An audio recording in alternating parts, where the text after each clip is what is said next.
జిల్లాలో పంటల నమోదు కార్యక్రమం 98% పూర్తయిందని జిల్లా వ్యవసాయ అధికారి దేవాకుమార్ తెలిపారు. శుక్రవారం ఆయన రామాయంపేట మండలం కోనాపూర్ గ్రామంలో పంటల నమోదు కార్యక్రమం ప్రత్యక్షంగా పరిశీలించారు. ఈ సందర్భంగా ఆయన మాట్లాడుతూ జిల్లాలో వరి, మొక్కజొన్న, పత్తి, మినుము, పెసర మరియు కూరగాయల పంటలు కలిపి మొత్తం 3,46,510 ఎకరాలలో సాగు చేయబడ్డాయని వివరించారు. పంటల వివరాలను వ్యవసాయ విస్తరణ అధికారులు డిజిటల్ క్రాప్ మరియు సాధారణ పంటల నమోదు విధానాల ద్వారా తెలంగాణ ప్రభుత్వం రూపొందించిన యాప్లో నమోదు చేస్తున్నారని తెలిపారు. పంటల నమోదు ఆధారంగా రైతులకు పంటల కొనుగోలు, కనీస మద్దతు ధర అందజేత, అలాగే వచ్చే సీజన్లో ఎరువులు, విత్తనాల ప్రణాళిక రూపొందించడంలో ఈ సమాచారం కీలక పాత్ర పోషిస్తుందని ఆయన తెలిపారు. అనంతరం కోనాపూర్ గ్రామంలోని వడ్ల కొనుగోలు కేంద్రాన్ని సందర్శించి రైతులతో మాట్లాడారు. కనీస నాణ్యత ప్రమాణాలు పాటించినట్లయితే రైతులు ప్రభుత్వం నిర్ణయించిన కనీస మద్దతు ధర పొందగలరని సూచించారు. నాణ్యమైన వడ్లను మాత్రమే కొనుగోలు కేంద్రాలకు తీసుకురావాలని రైతులను కోరారు. ఈ కార్యక్రమంలో ఇన్ఛార్జ్ సహాయ వ్యవసాయ సంచాలకుడు రాజనారాయణ, నిజంపేట మండల వ్యవసాయ అధికారి సోమలింగారెడ్డి,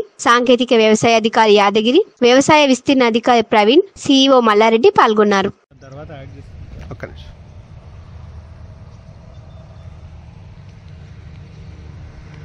గిరానా రాలేదు.